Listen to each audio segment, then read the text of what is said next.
I think it's coming up here in a second. We'll have the bands up in just a moment and There we go. see what map we actually get to play. So, operator bans are important, but that does not undercut the importance of map bans. Because, of course, they're relative to the map.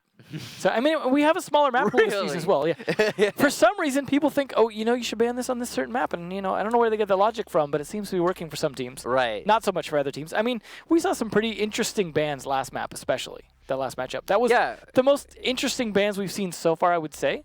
But, I mean, Payne banned out Thatcher, which made sense, but the rest of the bans didn't really play much of a role. All that aside, that was the last match. Yeah, we have this Coastline match now, Villa. and it's Coastline or Villa. Either one's way. going to be interesting, I think. Yeah, I'm happy. Ooh, Coastline. Yeah, Coastline's absolutely fine. I mean, it would have been nice to see Villa. But either way, though, this is the first time playing Coastline for Latin America. Yeah, this season. So. Yeah, so this is something new for these teams, for this region. Yeah, and it's cool to see it pop out here. I feel like I'm saying so many. This is the first time for this region, but that's probably because we had a play day where we had 4 borders in a row.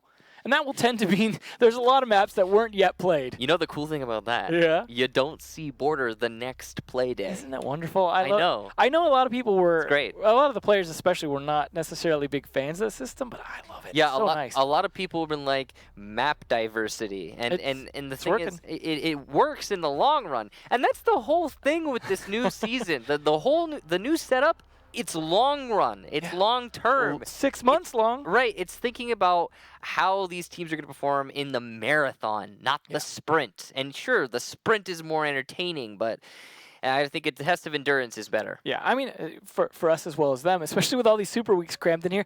And that is, like, we start the first half of the season with a series of sprints more than a marathon. So, I mean, here's to hoping the actual second half is, like, actually normal weeks. We actually have 7 weeks instead of, like, 4 super compressed weeks or whatever. Let's take a look at the community vote. Who do you think is going to win this one? Do you think it's going to be a draw? Let's find out. Well, a little more draws than the last time, but nonetheless, Immortals seems to be the favorite. This one, I feel like, as you said, these two may be a bit more balanced than that, but it is looking good for Immortals in terms of the votes. We'll see if they can hold that up. We have seen some pretty dominating matches so far. I feel like this one more likely to go, the full 10 rounds distributed a little bit better, unless so much 6 rounds going clearly over to one team. I think it could go either way. Yeah. To be honest, we've talked about how the Payne phase, right? It's 14% to 78%. Phase was the one dominant in that. Yeah. And they won the match, but we talked about how that could be closer. This one, much more so, I think. Especially since we don't know how either of these teams are on this map at the moment. That's true. Yeah, Coastline, a little bit of an X factor in the Latin American region, and especially between, again, these specific teams. So anything's possible, as we always like to say. And this is a map that it's, I wouldn't say always too popular in one particular region, although EU seems to like it a lot. It is also one that is starting to become more popular in the other regions, but still not seem to be like the go-to map for a lot of regions outside of EU, because they seem to prefer things like Border, Oregon, Clubhouse. Clubhouse taking a little bit longer to kind of become that because obviously it's newer. But at the same time, Coastline is one that just doesn't seem to be super popular in Latin America, obviously with it being the first time today on the 4th play day. Definitely not popular. But it's a case where they could have played it on the first play day because the autoban maps were Villa and Clubhouse, yet we've seen more Clubhouse than we have seen of Coastline. So, again, they're kind of leaning on the things that they know a bit more first. And so this is one, I don't feel like the strategies are going to be as developed in this match because they just haven't been playing it much as a region, whereas EU has very much developed a lot of different strats and counter strats. And, you can scrim all day long, but these matches are so different than a scrim, and they mean so much more that they're really going to shape how you feel comfortable on these maps going forward after you've played it in a very serious matchup. Something that's really silly, as much as teams, these teams in particular, and the meta, the pros are on the razor edge of the very best that is Rainbow Six, they also take a really long time to develop and lean into new maps. We're talking about these brand new maps, and it's all, it's shiny and sparkly, but it does take a while for the meta to develop. Well, as a former pro, tell me this. Okay, so one of the things I've noticed from a lot of the pros is that they're very hesitant to change, and I feel like that's due to if you have an edge on something, you want to maintain that edge as long as possible. Anything you could do to keep an edge, and a lot of times that means being very resistant to change. Unless you're the underdog, then you're all about change because, well, that's the one edge you might have. There's a lot of different things that cause professional teams and players to slow development, things like secrecy. If you come up with a new strategy, strategy, you might not use it for months because you don't want anyone to know about it. You come up with a new angle, a new C4, a new Valkyrie camp, you might hold on to it until you really need it. And reminds me of the impact nade trick, right, from Kitchen, where you're just holding on to that till invitational. Yeah, and it helped out a lot there. And it even caused a rehost because people weren't sure if it was an exploit or not. I mean, and it takes time for things to develop like that, sure, and once you find it, you hold on to it. And when you hold on to it for a long time, sometimes it slows down the development of the scene, it slows down the development of counters to that trick. You know, it slows things down. And a big part of that is because of the level of secrecy you can get when you're going to scrims, dry runs, and stuff like that.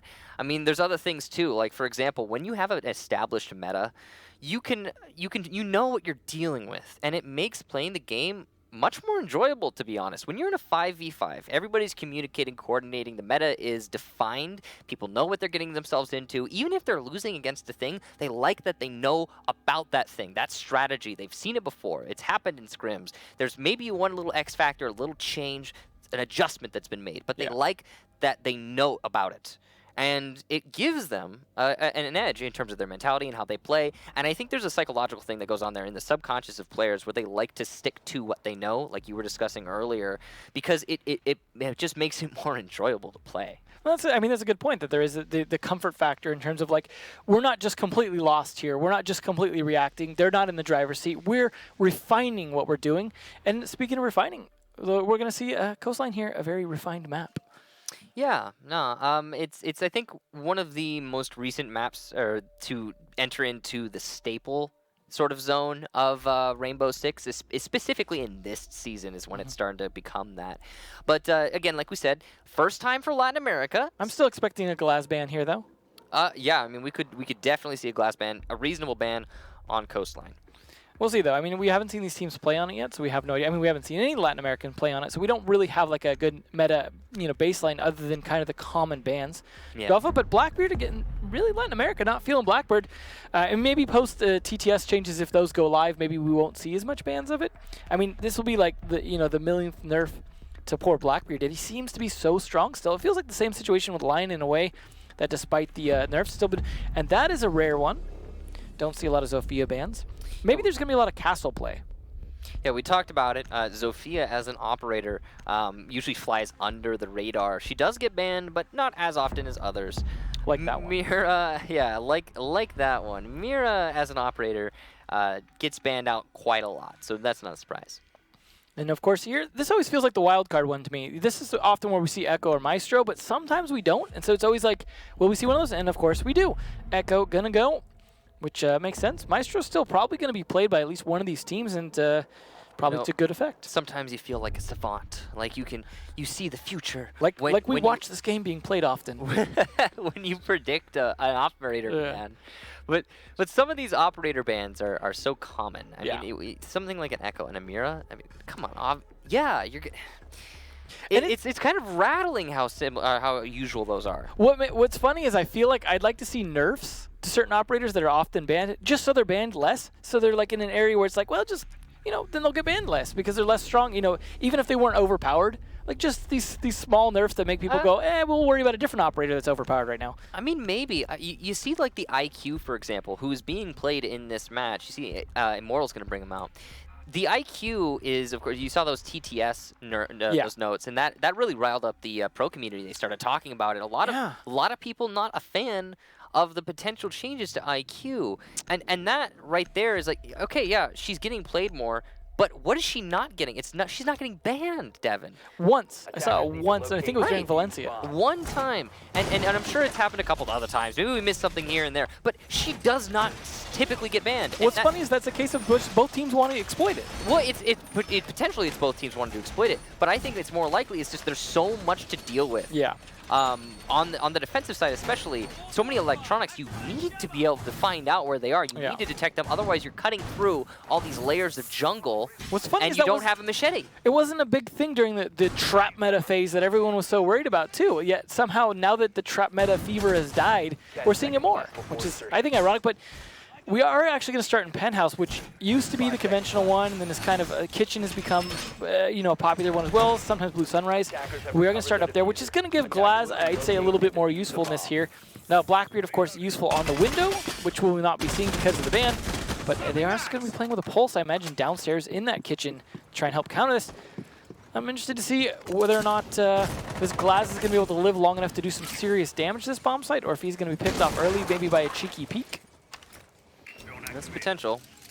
It seems like North balcony control is going to be the priority for Immortals at the beginning of the round. And stands to reason. Very typical stuff here. They have not locked down the hookah run out, which is dangerous. This buck is like the most common thing you see on the attack strategy. It's like every single one running a buck is always doing that exact same hatch play. Yeah, it gives you a lot of control over guitar, and of course that's something you need to establish early on. If you want to push into VIP, you need to hold down guitar. Yeah. And that's done easily thanks to Cyber and that drop down right above bathroom.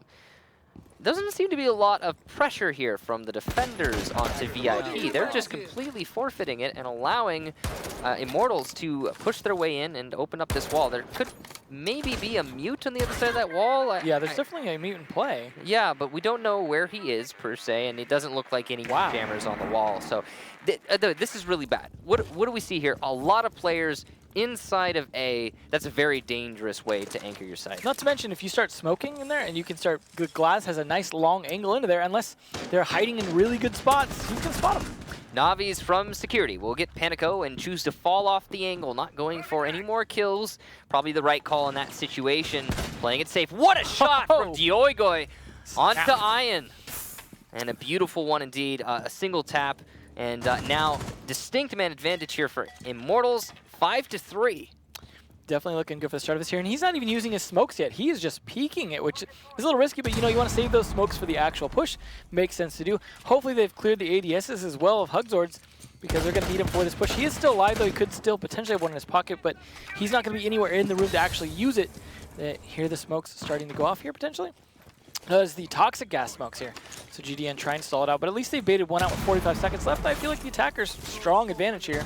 Smokes and flashes to catch those ADSs as the push finally comes out from Immortals. They have a very distinct advantage going into the push, and the Lion going to further set advantage. They will get the defuse plant with relative ease as T1 unable to really contest these angles effectively. Hugzor going to eat a lot of bullets, but finally lands the headshot on Dioigoi. GDN will get Cyber with his gas canister, and so it has equalized somewhat, but with the diffuser planted, the defenders are in a bit of a predicament. Yuke gets Hugzord as he attempts to flank. GDN will refrag onto Yuke. Diffuser planted near the bed, and Navi is going to get that final kill with one as well onto iBlacks, and Immortals will take the first round. Surprising to see that attack take as long as it did to finally win, because they had everything set up in their favor. They just didn't seem to be able to kind of hold it once they started getting advantage into the room. A lot of good counterplays. Actually, a smoke kill was kind of surprising to see him able to actually pull that off with a Glaz in play. It makes me think maybe the Glaz was slacking a little bit in terms of doing good coverage to make sure of that, because he only had so many defenders left to shoot. But either way, they did expose themselves quite a bit, managed to get some good kills. But Immortals taking that round means they can try Penthouse again, and they potentially will do so here. This time, Dioigoi not going to fake out with the blitz, just going to go straight to Glaz, but he could fake out for someone else instead. And we'll see if we're going to see some different play here from the defense this time to try and counter that. Fortunately, the mute jammers did not really do a whole lot in stalling things out last time. Penthouse yet again for T1.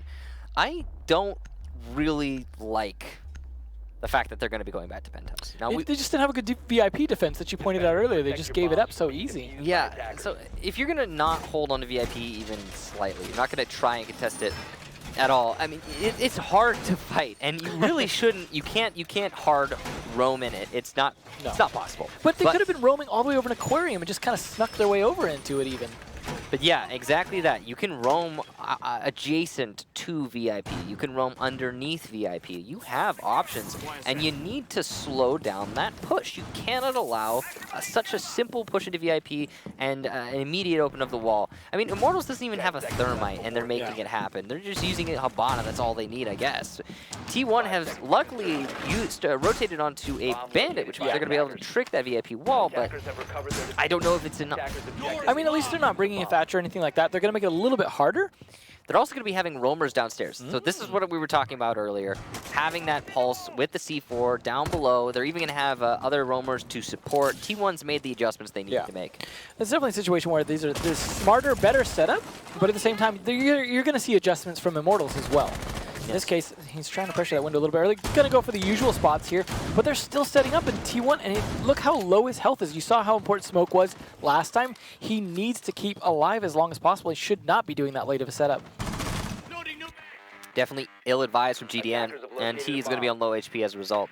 Likely he will see reset at some point, but doesn't even seem like he's going to go for it. Maybe. Well, with the Glass in play, you might not get that chance. One shot should be enough to take him down. Yeah, it's very dangerous.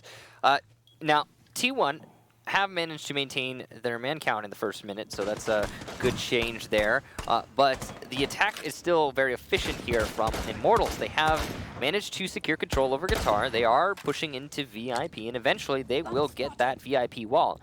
The one thing that's slowing them down is they don't have a Thatcher, and that means they have to shoot the batteries raw from either the window or from the hallway door.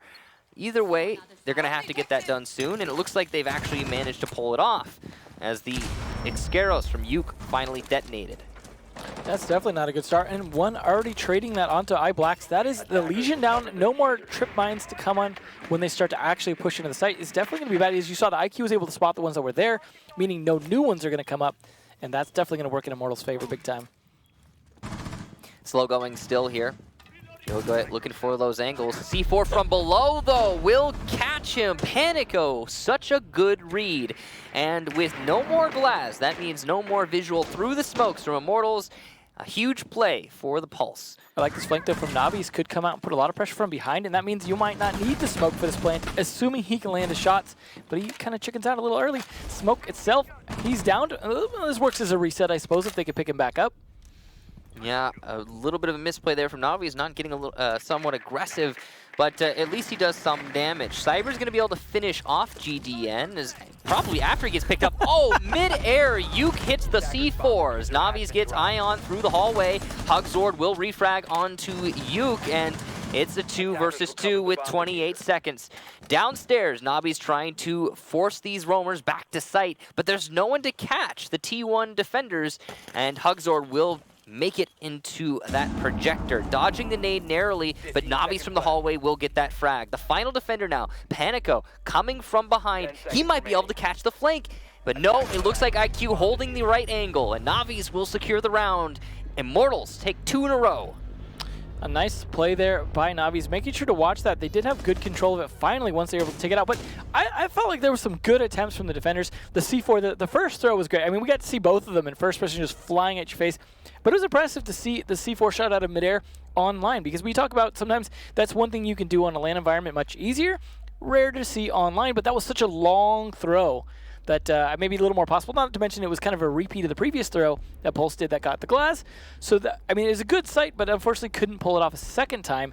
And I think some of the misplaying to an extent by GDN on the smoke was unfortunately what helped cost him that round, because he wasn't able to do a lot of effective denial. But I did like Navi's flank coming from the hallway onto Theater was, I think, an important component, putting a lot of pressure on them, making them kind of watch their angles a little bit more, so they weren't as able to effectively put pressure against the actual penthouse push.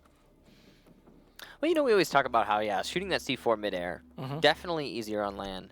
But I would imagine the Latin American players have some of the lowest ping to their server, since those Brazilian servers. Absolutely. So it might be a little bit easier for them. Probably a factor. But yeah, it all has to do with that net code, that ping, that delay.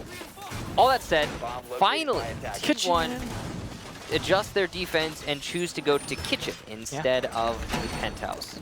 Definitely a better play here. I think a lot of teams have some pretty decent Kitchen defenses, but again, it also still depends on defending Penthouse, because you want to defend it from above, like many other sites. So if they weren't able to defend Penthouse when it was their main site, defending it when it's a split site sometimes can be even harder, because now you've got to have people on both sides of it. I mean, obviously they did have some people playing from below last time, so I guess this is not too alien to what they were just doing, but they had yet to win that. So this makes me think they're going to have to play this a little bit smarter, a little more conservatively, and a little more able to fall back when pressure starts to come on, and less trying to take fights that they're losing so that the man advantage goes over to Immortals. We'll see. Immortals outside now, just pushing their way over to delivery. So there's a number of ways you can attack this kitchen, and I think you never really see a good refined attack on a kitchen. It's always a bit sloppy from no matter who we see play it. I've trying to remember a team that's effectively attacked on the kitchen, Yeah. and they've all come from the same angle. They know what they're doing. They have the whole full strat refined. But it seems like kitchen is in this a little bit of a black hole in terms of strategy, where usually just comes down to a slugfest because. Yeah. Oh, wow, that was a really nice camera, but unfortunately for that camera, Navi's on IQ, effectively going to scan that all out. As far as the kitchen, though, the attacks go, I feel like it's nice when they're able to take control of both the delivery and the blue sunrise side.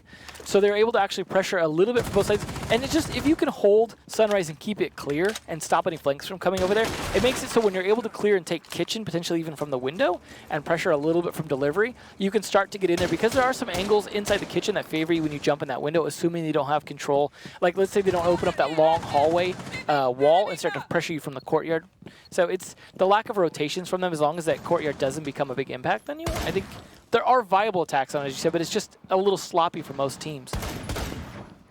So, Yoga in the hallway, trying to push his way into Projector.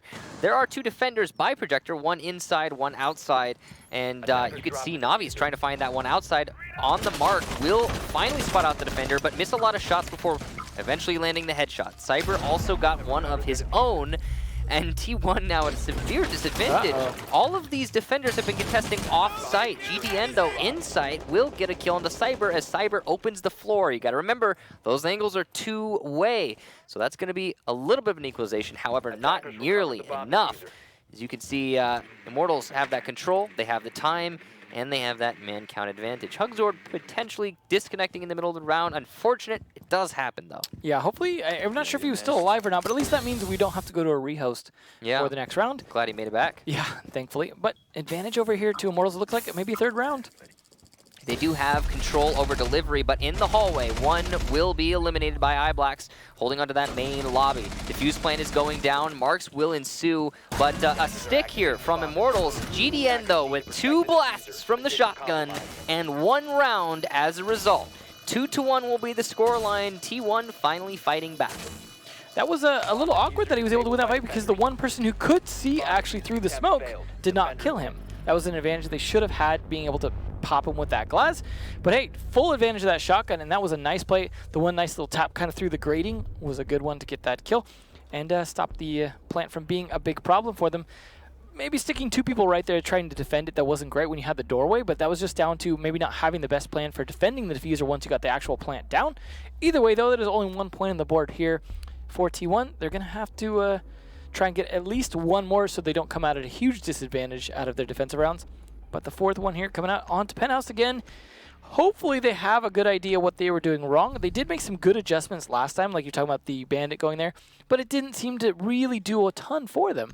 And they also even got the glass off the board early and still couldn't win. So they had a lot more going in their favor the second time around, still couldn't do it. I'm a little skeptical about this 3rd time. You know what I've noticed, Evan, for this match so far? This is the slowest match Yeah, after those last 2. by far. Yeah, not just in terms of the round count, but more importantly, the rounds themselves. We've seen these rounds go down to the wire each and every time. Yeah, except for the first round, and that's very different. We've seen it's basically a huge gear shift. Now, of course, 2 different teams as opposed to the 4 we've seen played today, but still, it's very it's a bit of an oddity. Yeah, no, it's definitely interesting to see the contrast between these guys. And it's coming down to, like you said, these slugfests more at the end of rounds because of that. But, I mean, it's been interesting in that some of the teams are able to kind of pick it up to an extent at the very end, but it's just who can close out the round at the very end seems to be kind of the decider rather than one team necessarily dominating the round. It's just, you know, one team will be dominating the round, usually the Immortals on attack, and then towards the end it can kind of shift a little bit back and forth down to the last few people, where it's not like you're not seeing like 5v1 situations so much, it's more like 2v2s towards the end. Yes, indeed. Now, interesting setup here from T1. Of course, we do have Mira Band, so holding on to the projector is always going to be a lot more difficult without a Mira. Yeah. As I'm sure all of you well know, she is very useful on this site in particular, but all sites really on Coastline. I'd say in terms of maps that favor Mira, Coastline's up there, you know, top 3 easily. Absolutely.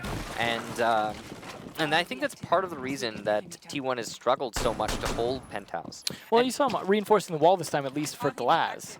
Yeah, but because they've been struggling so hard to hold this site, it makes me really question why they keep coming back to it. Right? Now, they did make the rotation. They won on Kitchen. Why not make another rotation so you could potentially win another round? I mean, of course they could still win this. I realize now that I just discounted them and said they were going to lose this round, but they have been struggling here. Yeah. That's really the point. Even upon changing their strategy, they struggle. Speaking of struggling, that's a bandit battery on that wall there, Yuke. You need to adjust your angle a little bit. Yeah, it sounds like he might have got a couple X-Kairos discs actually working on that, and that might have just been the point, was just, let's do it on both walls because the other one doesn't have a battery, but like you said, he could have adjusted his angle and got all 6 of them to work instead of just maybe 2 or 3. You got to realize those bandit batteries do come off the wall a little bit. They catch things mid-air, and it's very dangerous to miss your C4, unfortunately, there for Panico. That's a huge misplay. We saw his C4 so useful the last time they went to this site, and this time, not at all. Yeah, if you're going to miss it, you better at least open up a hole you can use for something later in the round, because it's so early in the round to be going for that pulse. I mean, you've seen how often pulse can be very useful towards the end when they're actually going for the plant. Yeah. I mean, at least this does give him the opportunity to try and rotate up and use his gun and be less concerned with the C4, but he doesn't seem to be doing that. He's not even using his heartbeat sensor at this point. So I question what he's doing down there, just holding an angle on a hole. Yeah, definitely an interesting one. He could be gathering some information, though he has to be wary of the IQ Navis. Ion will get the C4 kill, though, so despite Pulse's lack of success, Ion will make it work. That's the beaut, of course. Flash is coming out here from Yuke to cover the fuse plant on top of the bed, attempting to counter the C4. I'm not sure that's really necessary considering the C4 has been expended, but it will be a successful plant regardless of all of those factors. Navi's looking for the angle, but it'll work against him. GDN will get that kill. Hugzord also gets Yuke, so T1 have a distinct advantage, 5-2. The defenders now are going to continue to extend their lead, but Cyber with 2 of his own, and it's evened out just a little bit here for Immortals. Cyber finally shut down in his corner. The last attacker, ONE, is in no position to deny the disable of the diffuser, so he's going to have to force onto this repel. It's not a great situation, and he can hear the disable coming out. He will lose the fight to Ion, and it will be a successful defense for T1. 2-2 is the round count. Well, at least they finally won Penthouse, so good for them on making that actually stick. They had such a man advantage at the end, 5v2.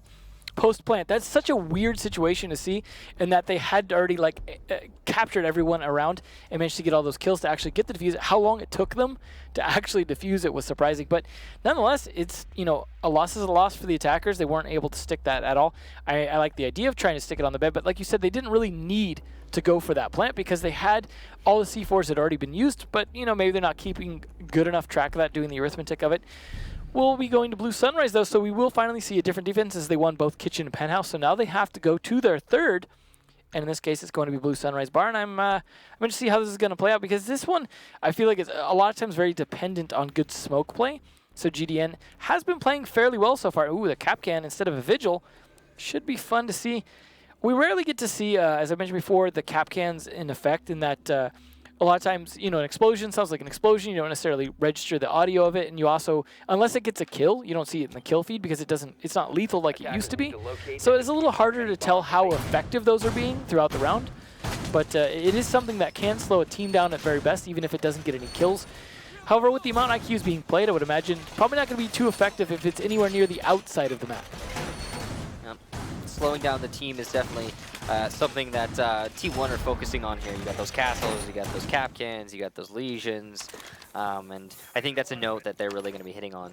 I mean, when your bomb site's exposed right to the outside, it tends to help if you can slow them down a little. Yeah, add an extra layer or two to the defense. Definitely very useful here. Now, I'm guessing, despite the IQ even, those are probably going to detonate 1 or 2. I mean, one can hope. We see an interesting amount of Capcan usage in Pro League, and I think he can be a very useful operator at times. We've seen a lot of people do very well with his gun as well. So even even when his traps aren't necessarily getting kills. I mean, you get 5 of them. That's already a huge amount, and his gun's very good. Capcan's an absolute unit of a fragger. Yeah. His gun is fantastic. It's a laser beam. It's got decent DPS. And he's faster now. He's a 2 armor, 2 speed, so he's versatile in his HP and his speed. Yeah, he's a great operator. I think he's in a decent place. I mean, he still doesn't get a ton of play, but I think he's in a fairly good place. Operator, you know what I mean? And he's not. His trap isn't very, very, very small. He doesn't have a bunch of them, 7 in fact. And they don't. They're not nearly impossible to see. So, yeah, he doesn't see as much play because it's easier to see his traps. Maybe it's a case where if IQ does get the nerfs, and then we see a lot less play of IQ, and it's a situation maybe where Capcan will be even more viable, and we might start to see a little more in the future if he's been successful. Somehow I doubt it. I doubt it too, but it'd be interesting. Maybe, yeah. At least we see one other Russian operator there. Glaz get plenty of play when he's not banned. Yeah, when he's not banned, exactly. Yeah, no, Capcan's an interesting operator, that's for sure. But as this round plays out, we've seen Immortals not really do a whole lot. They know what they're getting themselves into. They've gathered a lot of information, but in terms of establishing control, they're still just looking at prospects. You know, they're window shopping quite literally, and they're only going to now fully commit to VIP. VIP is an important part of any take onto hookah or double bar, but it's not exactly full control. You know, it's not going to give you what you need to eventually make a site push. No, and they're still all pretty much outside. They're hoping to get a free pick from all the defenders, and the defenders are all just embedded so far in the site that they're forcing so much burn of time. Not to mention there are still even some roamers around, and because they're just not working together as a team to hunt the roamers, to hunt the few people that they might be able to pick off, they're all kind of fighting individually. Like iBlacks, for example, allowed to run around like that. I feel like just this slow play, like you said, this is a bit slower paced game. This is really working against Immortals big time, and I think there's a good chance T1 could just win this off time. Speaking of time, 40 seconds left, and iBlack's going to lose his first fight, and the first fight of this round to Navi's. GDN will get Uke in response, so the Hibana eliminated, but just a little bit of a bite back there from T1 as they've lost a good amount of roam over by the kitchen.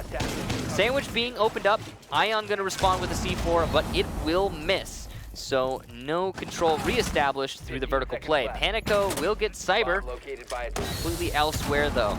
And the defuse plant is going to be priority for the attackers as GDN gets Navi's, Yoigoi responds onto Ion, and the defuse plant denied as the IQ not going to be able to do that. On 0-0-0, these attackers are going to try and make it work, but Panico with the run out and the finish off will be the one to secure this round. Nice play there from the castle. Panico in this round, very successful individual. Yeah, absolutely. And despite the slow start, you know, losing the first 2 rounds on defense, 3 rounds in a row, a good comeback. Now, of course, they could have rotated sites back to kitchen again, but they won all 3 of their bomb sites in the end, and that was a good series of rounds for them. I'm curious to see how they're going to do on attack, though. We are going to start in Penthouse from Immortals, so I imagine they're going to be thinking about what worked and what didn't from T1 in terms of their defenses up there. Maybe play a little bit differently. They're already doing so by bringing a Maestro, assuming they don't 6th pick off that. And then a Bandit, instead of really focusing on the Mute seemed to be something they were picking a lot on Team 1. And a Ying coming out from iBlacks, whether they'll stick that or not, it's hard to say. But there is both a Dokkaebi and a Lion. So roamers are going to have a little bit of a hard time. No, iBlack's going to switch off of that. And they're going with a Thermite instead of Hibana, interestingly enough. Both are very useful. I do think, though, on Coastline that Thermite is way more useful. Well, you want that walk hole is way more than you want a sightline hole. Yeah, I don't think that Hibana is the best hard breacher on this map. No matter what site you're trying to push, I think Thermite makes a lot more sense. Well, it's also... Go ahead. And considering that Penthouse and Penthouse and Projector, rather, are the more commonly played sites for between the 2 teams, Thermite's hands down the better art destructor there. It's also a case where there's no real hatches you really need to worry about on this on this entire map for the most part, and that's, you know, a big strength Hibana has. Hatches exist, and they're useful to open, but they're not. Yeah. They're not like clubhouse basement hatches. They're not that important, to be honest. Half the time they're opened by the defenders anyways for rotates. Yeah, I don't I'm struggling to think of a hatch that the defenders even want closed on this map. Yeah. Even the sandwich hatch, you know, hookah to double bar, Yeah. or hookah to sunrise specifically. You would open that as defender typically because you want to roam with it. Yeah, because you need to hold hookah and drop anyways if you need to, if you get pressured onto that little mini bar. So definitely not a Habana heavy map. No, definitely not going to waste a ban on that here. We didn't really necessarily see a good reason for the Zofia ban as well, considering we haven't really seen a situation where that would have made a big difference. I don't get the Zofia ban. To be honest with you, she's a very useful operator, but there are so many more practical bans you could be pulling out here. I mean, it really depends on what you're trying to do on as a team, though. You can ban a Thermite, for example, and he's going to impact the game a lot. But if you're not practiced on playing without Thermite, then that's going to hurt you as well. Yeah. So I don't know. I feel like it's only if you're just going to play a lot of Castle, to me, seems like the main reason you'd want to just get rid of Zofia. Yeah, I suppose. And we haven't been seeing him too much, as far as I can tell. Ion from the south balcony, going to be tested by the Valkyrie of Yuk, but he walks away unscathed. Well, at least they got control of Aquarium fairly quickly, but they're going to have to try and turn this into a little bit more map control. But they've only burned a minute, so this is not a terrible attack so far. I really do like that T1 have been much more efficient in their take. You can see they're establishing control quickly into this round. They already have Luggage Hallway, Aqua, and I believe Hookah as well shut down and all the way over to the blue stairs. And that's a good chunk of that top floor. Yeah. It'll give them a decent beachhead to start their assault on the penthouse. You can see they are probably going to eventually push in through this wall, as you can see Ion looking at right now at the top of the main lobby stairs. You thermite that open. Projector no longer a viable anchor position, and that's going to force the defenders to scatter. They could either do that or they could take from VIP. Either is going to be a good strategy to pull off. Yeah, we'll see. They're a little bit slowed down now, but they're also trying to get good positioning and make sure that they know where the defenders are positioned before they actually take any risks, which is the right thing to do. iBlack's already taken one risk off the board as Smoke is now dead thanks to a grenade on Diogo, and then easy kill of these batteries. This is definitely working out very well for iBlack's. And no vertical play from the defenders, which means vertical play will be in the favor of the attackers. And iBlack's going for another nade, but his is going to miss. GDN will open up the wall we talked about earlier, leading into Projector, but that's actually going to work against T1 as one peeks into Ion and gets the kill. Hugzord trying to come up these stairs, but hits a Legion Trap. That'll slow things down significantly. Also allow the defenders to establish an angle on him to potentially hold this push. Panico will get one. There's still a defender, I believe, in the hallway, and that's Yuk, who will contest and win onto Panico. Navi's gets two for himself, Hugzord and GDN. The last attacker, iBlack's, far from the fight, and he will only now, with 15 seconds left, be coming back to this engagement. As he hits a Legion Trap, he doesn't have a whole lot working out for him right now. Contending into the hallway, he will lose the fight to Yuk, and Immortals, despite losing Projector Wall, will be able to fight back and establish that round victory. I like how no one really acknowledged the Evil Eye camera that was in the corner there as well. So even once they finally took control of that projector wall, they still gave a lot of intel to the defenders whenever they were pushing because they're fighting that hallway the whole time. And every time, and not to mention, of course, the Legion mines giving off of information as well. But that camera just getting to sit there the entire time made it so much easier for them to just get the intel they needed. And maybe the Zofia ban was for Maestro because the Zofia ban actually came out from Immortals, and they're the ones playing Maestro, and that is a good counter to some of those Evil Eyes. So I could see the logic there, maybe not so much for Castle, because they're continuing to play the Maestro, and you saw that Evil Eye just getting to sit there the whole time because they're using their grenades elsewhere, and they are playing with an Ashe now, though, so they could potentially use that to take it out from a bit more of a long range, but, I guess there's some logic in that ban. Yeah, the explosives do play a big part. I mean, but like you said, there's only certain things that they find to be more.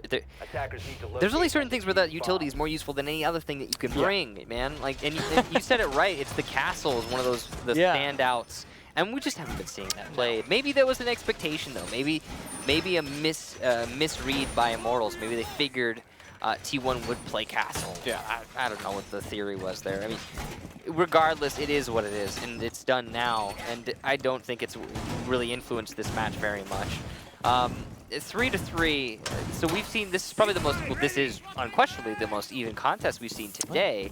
We saw a 6-0 and then a 6-2, so this is as close as it's gotten. Well, this should be interesting, though, because we are seeing Hookah for the first time now. We've seen the 3 other bomb sites. We have yet to see this one.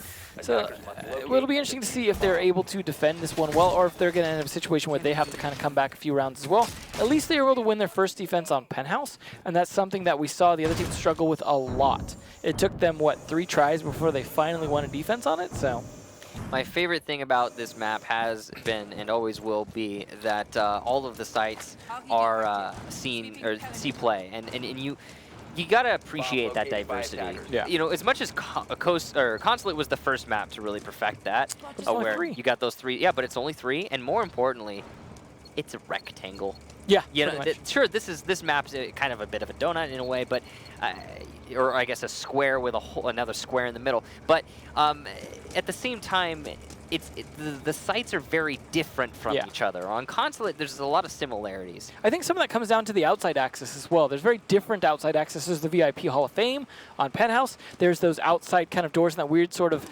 transition area into Sunrise. There's the Hookah has the stairs going up to the little balcony. Aquarium has a balcony as well.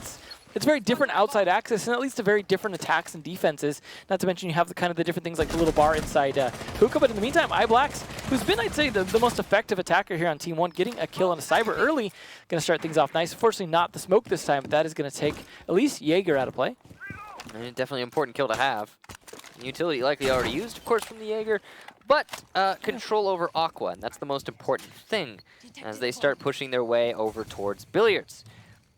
When you have Aqua, you've got a lot of control in your favor. This Evil Eye, though, from ONE that's in the Aqua doorway is going to convolute that control in the sense of we don't really know if it's real. When the defenders have information, they know what they're dealing with to like so precise as your exact position in a room. They can work around your having Aqua. Now, all that said, the Evil Eye has been destroyed, and Hugzord's going to lay down some fire onto Yuke, do a little bit of damage, but not enough to get it down or a kill.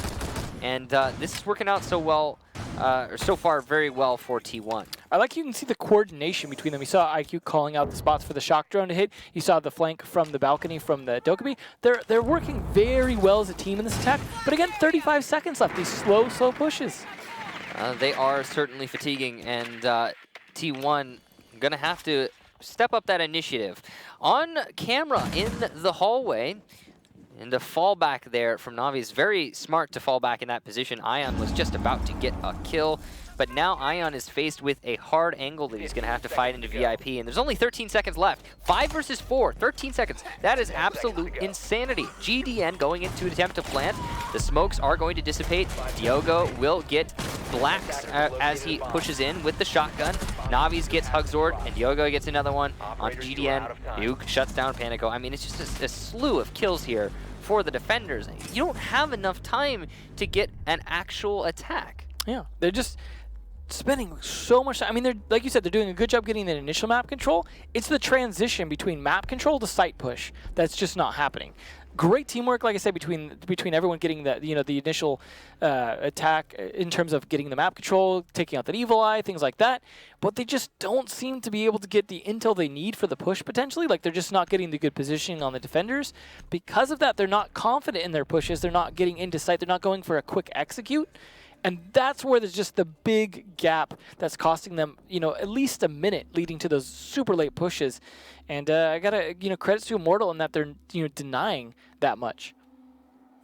We'll see how Kitchen goes, though. I mean, I don't know if Immortal's really denying anything. They're just waiting, and T1 is being excruciatingly slow. Well, I just mean denying in the sense of not just, hey, jumping out, like, shoot me. Yeah, fair. They're hiding. They're hiding when they should be hiding. Yeah, and there's something to be said about that, absolutely. Yeah. I do have to really question. I have to really question the strategies being employed by the attackers by T1. That was entirely too slow. Yeah. Yeah, I mean, and you're right. It's really that transition because they got the Aqua control so efficiently. Yeah. And then they just stood in Aqua for a couple of minutes. They just wanted to watch the fish for a while. Unfortunately, did not work out for an actual attack. That could be it. They just wanted to go to the aquarium. That's all this map's about is they just want to see some fish.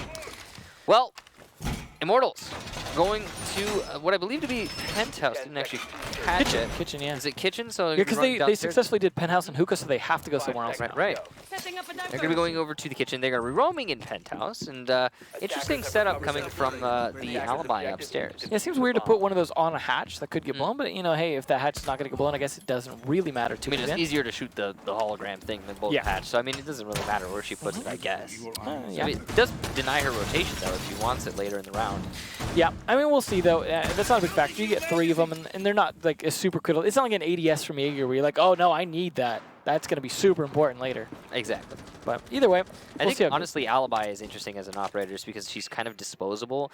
And the way that she plays, I mean, she's comparable to Vigil, but she's not as good at what Vigil does. Yeah, so it's something that you really have to question the use of that operator. And obvious, you know, as much as she's actually been used today a lot, something we haven't talked about, and she has been very good, I don't know if she's the right operator for the job she's being used for. No, I would rather see Vigil, and he's not banned this time, so it's definitely a case where I would think bring him out. He's good on this map in general, although it's situations sometimes where he can get trapped a little bit.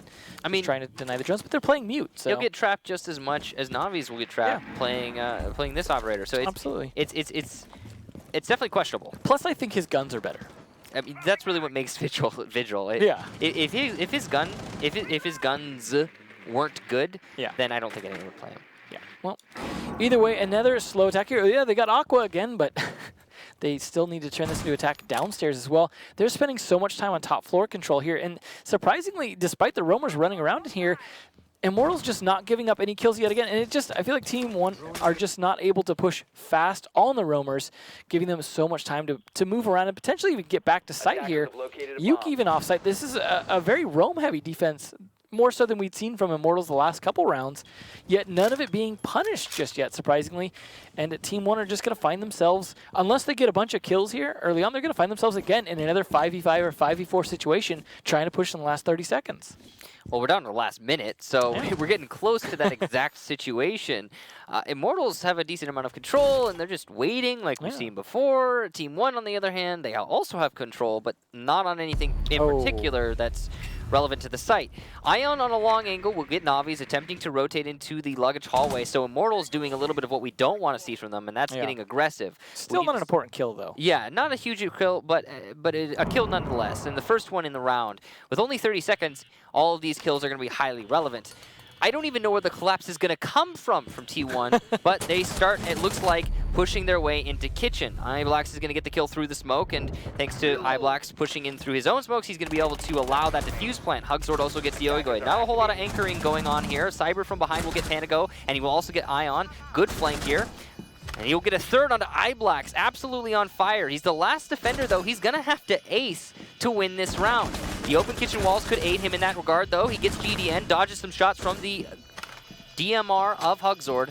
And in a 1 versus 1, if he gets this final kill, it will be an ace clutch. All up to Cyber. He will answer his phone. He's going to have to contest this SMG-12. Not the easiest gun to beat at this range. He goes for it, though, and just barely misses the shot. Hugzord locking it out, and T1 will take what I believe to be their very first attack. Yep, it is, and honestly, I kind of wanted to give that one over to defense. He put up such a good effort on that clutch that unfortunately you don't get points for effort, but nonetheless. I was excited, man. I was hoping that would be the ace clutch. Yeah, the ace clutch is always nice to see. A nice try, though, from Cyber. Either way, they're not out yet. It is tied scoreline, so definitely could still go either way. And that was the third bomb site from them. So, you know, arguably their weakest bomb site just off of that, but it's surprising that that attack was successful despite how slow it was. 30 seconds left. I feel like so many of these attacks from both teams are so reliant on the Glaz, though. If Glaz works out, the attack works out. If Glaz doesn't work out, they struggle a bit. Sometimes it works, sometimes it doesn't, and I feel like it's more of a 50-50 coin flip once they lose him, or, you know, once he misses too many shots. We'll see, though. Back to Penthouse, the bomb site they successfully defended before Hookah. So Kitchen is the only one they have yet to successfully defend, and we will see in a 6-pick one we saw the first round on Penthouse as well. And they got to know Penthouse is the next stop, potentially, unless they think they're going to try Kitchen again. So they're kind of predicting this. Yeah, Penthouse is an interesting site. I mean, as much as it's the most played, and we see a lot of success from attackers because of that, it's also, I think, easy to defend in some ways. One thing I really want to talk about, because it's very interesting to me, we have not seen Ying banned all day. Yeah, all day, and she doesn't see much play in the Latin American region. If you look back at the top 5, I don't think she's in there. No, whereas EU been banning the heck out of Ying. And it's the same thing for North America too. Both regions banning Ying quite a lot and playing her when she's available. And I cannot think of a better site for Ying on Coastline than Penthouse. Well, just look at Hungary, right? Right, Hungary is actually one of those pioneers for Ying that really set the meta on that operator. But I have nightmares of Hungary running into Penthouse through cover of his candelas. One candela into the door of projector from Penthouse allows a very easy push, and all of those players inside the projector, all those anchors, are going to be blind. Yeah, it's such a small room with just a little shelf thing in the middle. Pretty much, it's fairly easy to clear that room out. And so then, where's the Ying? Yeah, well, you know what? It's just not part of the strategy here. Again, normally they're really relying on the glass, but surprisingly, this round, no glass. Where's the Ying? Where's the glass? I mean, it's very confusing the way these attacks have been shaping up from both teams. I have Ooh. Long angle there from Navi's, and he's going to do a little bit of damage, but not enough to get the kill. Still going to slow down the push, though, and that is important when the time has not been on Team 1's side. So, I mean, that alone could help shape this round in their favor, assuming he stays alive, is able to roam a bit more successfully. Maybe that's all the edge they need at this point. It's just that extra bit of time to force them into a Vitality-style attack yet again. Ooh, that's going to help, though, for sure. And that is Panico, who has been one of the better players on the team, now down, and that's less intelligence they're going to have on gadgets as they start to push towards the site. So if they could just take out the Dokkaebi or the line next, I think that would be a great push here. But unfortunately, too little too late as the phone calls start to come out from Hugzord. Ion on very low HP, and Immortals definitely shaping up well in this round. We've seen a little bit more aggression from T1, but they've lost a lot of manpower in the process. So could not be the best strategy or call from T1. However, they are going to situate themselves to open up this wall into Penthouse. Batteries on the wall, though, are going to slow things down. Now, they should be able to shoot the batteries from below. They're going to need to get a good mark off. There's no IQ left, but it's still doable in theory without the IQ. Now, EU1D going to force these defenders to stand still, which means it's unlikely they will contest the opening of the bandit batteries and thus the wall. And this is exactly that going to happen. An easy open here for T1 as they start their push earlier than usual. Now, Hugzord's going to get spotted on that Evil Eye, so he doesn't have the stealth he thinks he does because, again, they're not taking it out. Here comes the gas canisters to try and slow down the projector push. Now, there are no players from the attack behind these defenders. No one to catch them as they rotate into Penthouse, which means this is going to be a fight against a wall of defense. Yuke will get one will get another, and it's going to be T1 falling apart in the final 15 seconds. No respawn from Ion or iBlacks as Yuke and Navi shut them down, and Immortals will take that round, putting it on to 5-4, a guaranteed tie. Well, that's definitely a good situation for them as they've been successfully, or win. If they can stick it here, it could be win. At this point, with how well they've been playing their defense, I'd kind of like to see them win. Just because they've been doing such a superior job in terms of their time management and playing against the way that Team 1 have been attacking. Now, Team 1 should know where this bomb site's going to be. I got to imagine they predicted Penthouse, and they're going to know Hookah's the next one, because Immortals are not throwing any curveballs here. They're pretty much playing what they know, and they're sticking to what they know, and it's working. They've only lost one defense so far on their third bomb site. So they are looking good to close this out with a win if they can continue the streak of victories on defense, because Team 1 just haven't been making any adjustments with the issues we've been pointing out in terms of their time management, in terms of their ability to actually push on the site for executes. Yeah, that's definitely been the problem for T1 so far, and the only round on defense where Immortals lost, they lost because they got a little too aggressive. They shifted from the, oh hey, let's just play passive for the whole round and anchor the site and wait for the push to come, to let's roam heavy, let's get aggressive, let's try to fight T1 head on. And that's what cost Immortals in the end. And they even almost won that round. Yeah. It was Cyber getting the 4K, putting it into 1v1. That's what happens when one of the roamers goes ham, right? It was definitely a good situation for him, but it was, like you said, a little too expansive. I mean, it was fine for most of the round. It's the fact they didn't collapse back to the site once they saw the time start ticking down. That was more of the problem, I think, for me, in that they overexposed themselves for too long. Not that they overexposed themselves in the first place, because for the first, like, 2 minutes, they still didn't even get killed. They just burned time for T1. They just needed to rotate back to site, and that's unfortunately something that happens when you get a little greedy on your own plays, that you want to kind of just walk around the map instead of fighting on site. Yeah, I think, and it also comes to do with, it has to do with dominance. I mean, Yeah. when Immortals were roaming so heavily, they had won 2 rounds just prior on defense, and they had to have been thinking to themselves, hey, we've got a huge edge, we're winning this, we can go ahead and push the envelope a little bit further in our favor.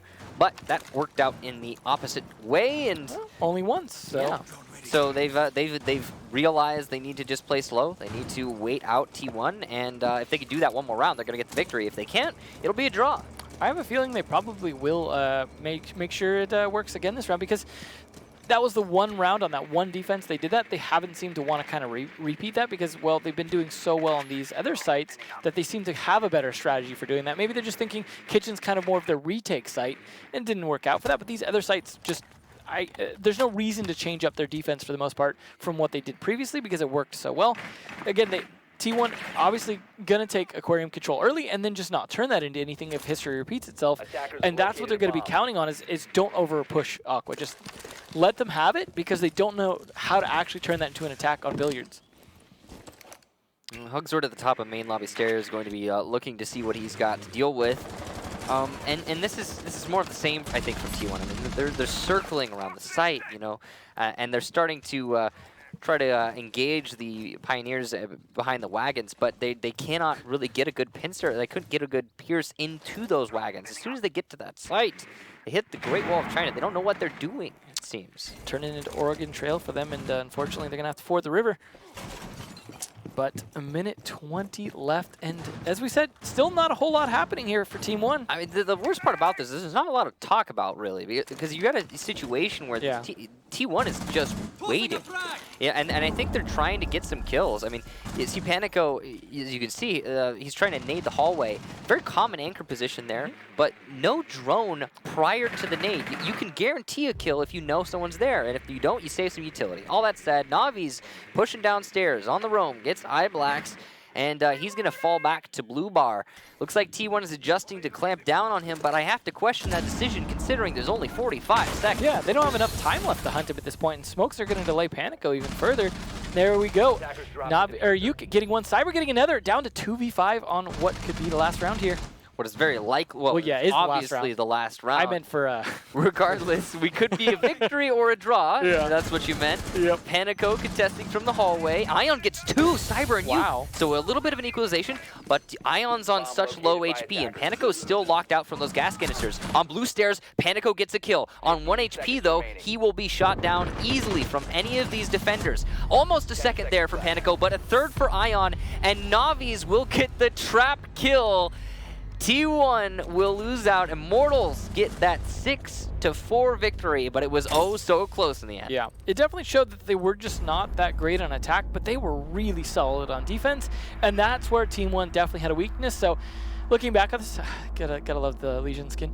Looking back on this in terms of what Team 1 need to work on, I think it's pretty obvious where their weakness lies on this map in the future. But again, this is the first time this map being played for these teams, for this region in general. And we'll see if they can make some adjustments in the future to make it a little bit stronger for one, as there's tons of play days left for these guys. 8, in fact, left. No, I'm sorry, doing the math wrong here. There's 10 left. Yeah, so this is play day number 4, so if you don't count today. We still have one more match. We have Liquid versus Nip, but that's coming up later.